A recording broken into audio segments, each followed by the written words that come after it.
The ocean covers more than 70% of our planet and holds 97% of Earth's water. It is the one substance essential for life, enabling all microscopic, plant, animal, and human life to call it home. Imagine Earth without water, and you get Mars. Yet, human activity continues to increase, affecting more than we can fathom. Habitat loss, pollution, overexploitation of natural resources, and climate change, to name a few, threaten the existence of the very life it sustains. In a world preoccupied with maximizing profits, no one has explored and championed for the ocean's protection more passionately than Silvia Earle. She is a reminder that without healthy oceans, life as we know it cannot survive. You may ask yourself, who is Silvia Earle? Well, let us start from the beginning. On August 30th, 1935, in Gibbstown, New Jersey, Silvia Alice Earle, the second of 3 children, was born to Alice Frias Earle, a nurse, and Lewis Reed Earle, an electrical contractor, neither of which attended college. Earle's appreciation and curiosity for nature was conferred to her by her parents at a young age, which she was able to build on while living on a small farm. It is said that she would spend hours by a pond in her backyard collecting fish in tadpoles and jars, and then record her observations in notebooks or would go on explorations of the surrounding woods. At the age of 12 years old, together with her family, Silvia moved to a waterfront property in Florida located near Clearwater Bay, giving her easy access to the Gulf of Mexico. Here, she sparked an interest in the wildlife of the Gulf Coast. Following her high school graduation at 16 years old, Earle attended Florida State University on scholarship. During the summer of 1953, Earle had the opportunity to learn how to scuba dive as her professor Harold Hum got a hold of 2 of the first scuba tanks with regulators and compressors that were intended for Navy diving. After obtaining her bachelor's degree in 1955 in botany, she completed her master's thesis on algae in the Gulf of Mexico in 1956 at Duke University, where she met fellow zoology graduate student John Taylor, whom she married in 1957 and had 2 kids with. To dedicate herself to her family, she temporarily suspended her studies but remained an active marine explorer. She resumed her education at Duke University, obtaining her PhD in botany in 1966. Her dissertation, Biophyta of the Eastern Gulf of Mexico, was one of the first most detailed oceanic plant life studies in the Gulf at the time, which intrigued the oceanic community. Early in her career, Dr. Silvia Earle continued her research as a research fellow at Harvard, and then as resident director of the Cape Hayes Marine Lab in Florida.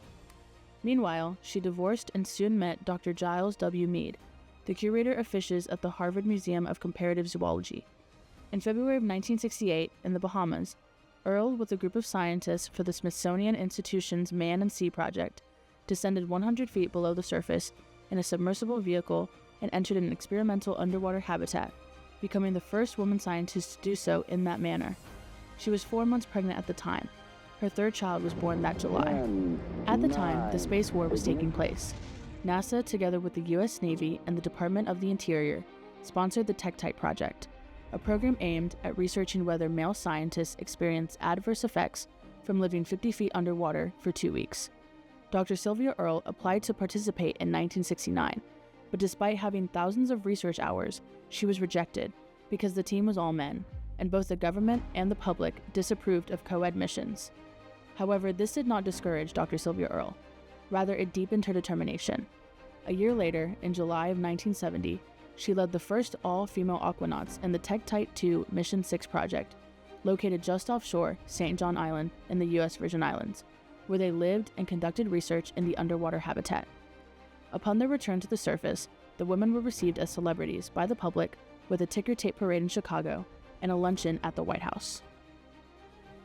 Fast forward a few years, Silvia Earle in 1979 set her first Guinness World Record for the deepest untethered dive wearing a gym diving suit, descending 381 meters to the ocean floor while strapped to the front of the Substar 2.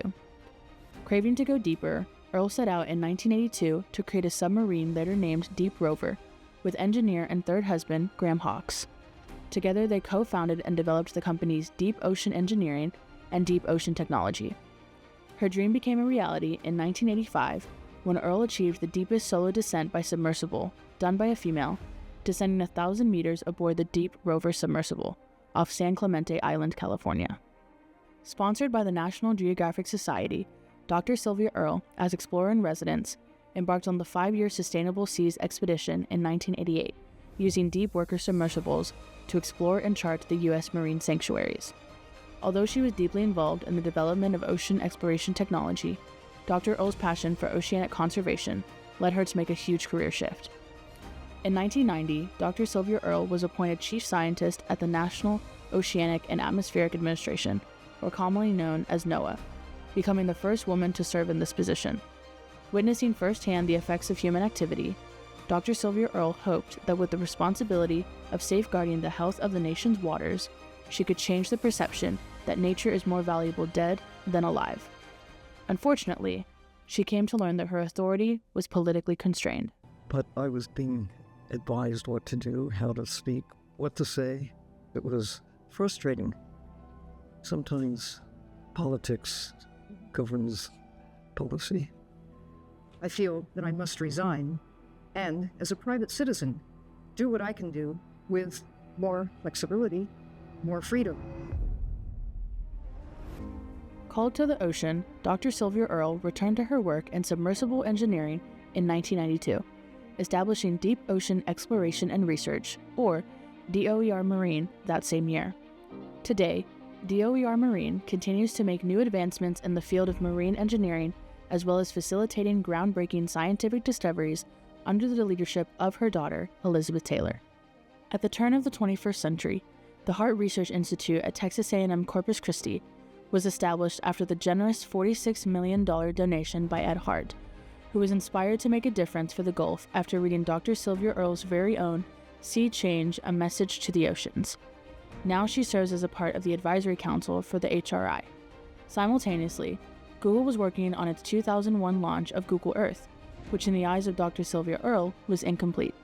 3 years ago, I met John Hankey, who's the head of Google Earth, and I told him how much I'd love being able to hold the world in my hands and go exploring vicariously.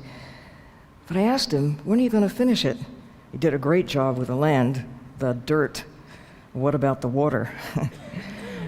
Conscious of the decades of marine decline, Dr. Silvia Earle founded Mission Blue in 2009, a global alliance dedicated to establishing protected areas in the ocean known as Hope Spots.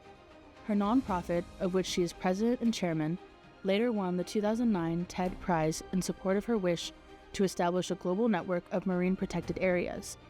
In 2014, Netflix released the documentary Mission Blue, featuring Silvia Earle to help spread more awareness on oceanic ecosystem conservation and need to defend Hope Spots, which was awarded the 2015 News and Documentary Emmy Award for Outstanding Editing in a Documentary. So far, 168 hotspots have been launched, covering around 57,577,267 kilometers squared of ocean. It is important to note that Earle is not only known for her research and advocacy in the scientific community, but also for her collaboration with undersea photographer Al Giddings. During the 70s, they observed humpback whales. In the 80s, they explored a battleship graveyard in the South Pacific, and also followed great sperm whales in a series of expeditions featured in Gentle Giants of the Pacific. The two also worked together on her 1980 book, Exploring the Deep Frontier. Pioneering the fields of oceanography and marine research, Dr. Silvia Earle has earned herself the nickname of her Deepness by the New York Times, in addition to Living Legend by the Library of Congress and First Hero for the Planet by Time magazine, as well as the Sturgeon General. Needless to say, her commitment has led her to receive countless national and international honors. When it comes to the ocean, the blue heart of the planet, she continues to pave the way in both research and conservation. With over 100 marine expeditions and totaling over 7,000 hours underwater, she has brought light to the depths of the sea. Through documentaries, social media, magazines, over 200 publications, and lectures across more than 90 countries, her deepness challenges us to confront a simple but urgent truth. How much of our own heart are we willing to protect? It is befitting to say she is indeed ocean royalty.